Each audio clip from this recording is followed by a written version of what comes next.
రాకాలోకంకి స్వాగతం. ఈ కంటెంట్ మీకు నచ్చినట్టయితే లైక్ చేయండి, మీ బంధుమిత్రులకి షేర్ చేయండి. ఇప్పటివరకు సబ్స్క్రైబ్ చేసుకోకపోతే సబ్స్క్రైబ్ బటన్ని నొక్కండి. అదేవిధంగా బెల్ ఐకాన్ని కూడా నొక్కటం మర్చిపోకండి. మిత్రులారా, బంగ్లాదేశ్ పరిస్థితి నానాటికి తీసికట్టులా తయారవుతోంది.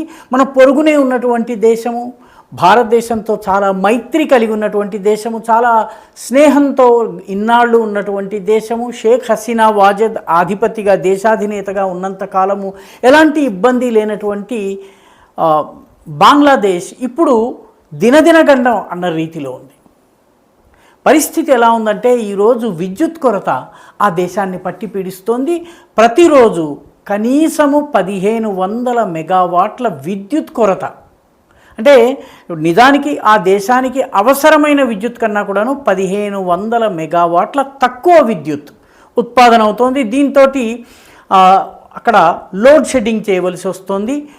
గ్రామీణ ప్రాంతాల్లో 19 గంటల వరకు కరెంటు లేదు. పట్టణాల్లో అయితే దాదాపు 14 నుంచి 17 గంటల వరకు కరెంట్ లేదు. ఢాకా నగరాన్ని మినహాయిస్తే మిగతా అన్ని నగరాల్లో కూడాను విద్యుత్ కొరత అత్యంత భయంకరమైనటువంటి స్థితిలో ఉంది. విద్యుత్ ఉత్పాదన చేద్దామంటే బొగ్గు లభ్యత కూడా లేదు. దాదాపు $800 మిలియన్ విలువైనటువంటి బొగ్గు కొరత ఉంది. అంటే కనీసము అంత బొగ్గు లభిస్తే తప్ప బంగ్లాదేశ్లో విద్యుత్ ఉత్పాదన జరిగే అవకాశం లేదు. అదేవిధంగా త్రిపుర నుంచి వచ్చేటటువంటి ఎగుమతులు అవి కూడాను పూర్తిగా తగ్గిపోయినాయి. పర్యవసానంగా మొత్తం దేశంలో తీవ్రమైనటువంటి విద్యుత్ సంక్షోభం ఉంది. ఉత్పాదన పడిపోయింది. టెక్స్టైల్ ఇండస్ట్రీ పూర్తిగా కుప్పకూలిపోయింది. టెక్స్టైల్ ఇండస్ట్రీ పోవడంతో లక్షల మంది ఉద్యోగాలు కోల్పోయారు. దినసరి ఆదాయం కూడాను చాలామందికి తగ్గిపోయింది. దీంతో మొత్తం బంగ్లాదేశ్లో ఈరోజు ఒక సంక్షోభ పరిస్థితి ఉంది, భయంకరమైన పరిస్థితి. ఇవన్నీ చాలా ఉన్నట్టు బంగ్లాదేశ్లో ఇప్పుడు శాంతి భద్రతలో అన్నిటికన్నా ప్రమాదకరమైనటువంటి పరిస్థితి. బయటకు వెళ్ళినటువంటి వ్యక్తి క్షేమంగా మళ్ళీ తిరిగి వస్తాడా రాడా అన్నది తెలియని పరిస్థితి. ఏదన్నా బ్యాంకు ఉద్యోగి కావచ్చును, లేకపోతే ఏదైనా యూనియన్ నాయకుడు కావచ్చును, లేకపోతే ఏదన్నా ఒక ఉద్యమంలో పాల్గొన్నటువంటి నాయకుడు కావచ్చును, అతన్ని సందు మలుపులో ఎవరో 4-5 పట్టుకుంటున్నారు, చితక బాధేస్తున్నారు, ప్రాణాలు తోడేస్తున్నారు, చంపేసేసి అతని శవాన్ని అక్కడ వదిలేసి పారిపోవడం జరుగుతోంది. బంగ్లాదేశ్లో ఇప్పుడు ప్రాణాలకు రక్షణ లేదు. ఇదేదో బంగ్లాదేశ్లో ఉన్నటువంటి హిందువులకి మాత్రమే పరిమితమైంది కాదు, అక్కడ ఉన్నటువంటి ముస్లిములకు కూడా.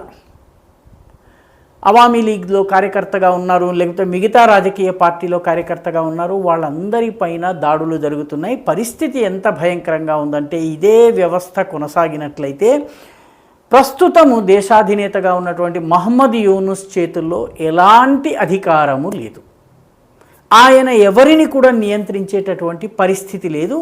ఈరోజు ఆయన ఆధ్వర్యంలో ఉన్నటువంటి ఢాకా నగరం, ఎక్కడైతే దేశ రాజధాని ఢాకా నగరంలో మొహమ్మద్ అలీ జిన్నా వర్ధంతి కార్యక్రమం జరిగింది. నిజానికి మొహమ్మద్ అలీ జిన్నా గురించి మాట్లాడటమే ఇన్నాళ్ళు నేరంగా ఉండేది.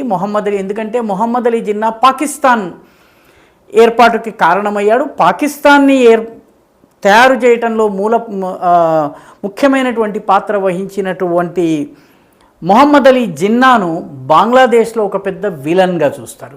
ఎందుకంటే ఆయన బంగ్లాదేశ్లో ప్రజల అభీష్టానికి వ్యతిరేకంగా ఉర్దూను అధికార భాషగా చేయాలని చెప్పి ప్రయత్నించాడు. దానిని కాదన్నట్లయితే ఊరుకునేది లేదు అని చెప్పి పోలీసుని మిలిటరీని రంగంలోకి దింపాడు. అసలు బంగ్లాదేశ్లో 1950s వచ్చినటువంటి అతిపెద్ద తిరుగుబాటే బెంగాలీ భాష కోసము, బెంగాలీ భాష మాట్లాడేటటువంటి ప్రజల హక్కుల కోసం జరిగింది.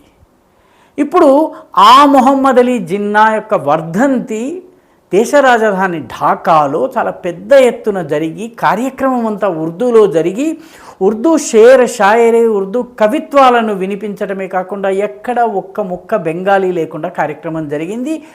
మహమ్మద్ యూనుస్ ఆధ్వర్యంలో మహమ్మద్ యూనుస్ పరిపాలన అసలు ఏం చేస్తోంది, బంగ్లాదేశ్ యొక్క బెంగాలీ రూపాన్ని, బెంగాలీ స్వరూపాన్ని, స్వభావాన్ని కూడాను పట్టించుకోకుండా మహమ్మద్ అలీ జిన్నా వర్ధంతి కార్యక్రమము జరగడం అనేది ఒక రకంగా బెంగాలీ ప్రపంచాన్ని దిగ్భ్రాంతికి గురి చేసింది. ఎందుకంటే ఇప్పుడు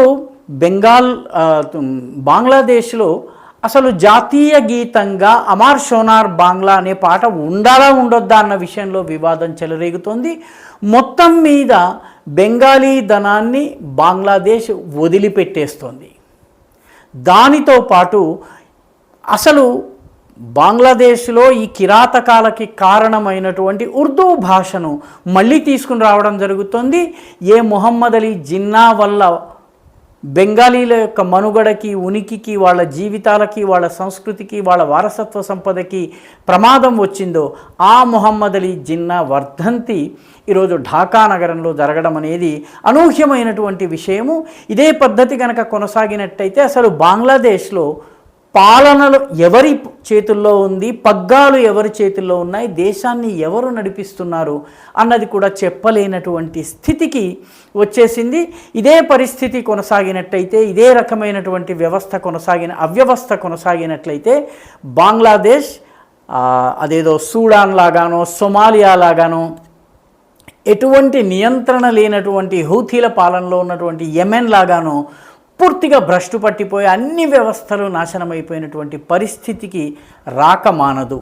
బంగ్లాదేశ్లో మొహమ్మద్ అలీ జిన్నా వర్ధంతి జరగడం అనేది ఒక రకంగా ద ఐడియా ఆఫ్ బంగ్లాదేశ్ని పాతరేసినట్టు, పాతిపెట్టినట్టు, దాన్ని పూర్తిగా సమాధి చేసినట్టు అని చెప్పి బెంగాలీ జాతీయవాదాన్ని బంగ్లాదేశ్లో ప్రచారం చేసేటటువంటి వాళ్ళు, బంగ్లాదేశ్ యొక్క మనుగడకి, దాని ఉనికికి, దాని ఊపిరికి కారకులైనటువంటి వాళ్ళందరూ కూడాను ఈరోజు కన్నీరు కారుస్తున్నటువంటి సందర్భం.